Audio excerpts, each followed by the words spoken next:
Ғаламтордың жетістігі мен қолжетімділігін дәстүрлі емес діни ағымдар өз пайдаларына қолдануда. Экстремистік және террористік ұйымдардың халыққа ақпарат арқылы әсер етуді кеңінен қолдануы олардың қызметінің ажырамас бөлігіне айналды.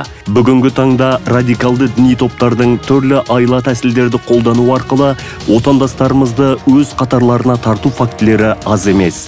YouTube, Facebook, Instagram, ВКонтакте, Twitter, Telegram сияқты әлеуметтік желілердің пайдаланушыларының арасында да әлеуметтік желілер мен медиа порталдар арқылы мемлекеттік жүйені құлатуға тікелей және жасырын шақыру, қолданыстағы заңдарда зайырлы этика мен мораль нормаларын мойындамау фактілері де кездеседі.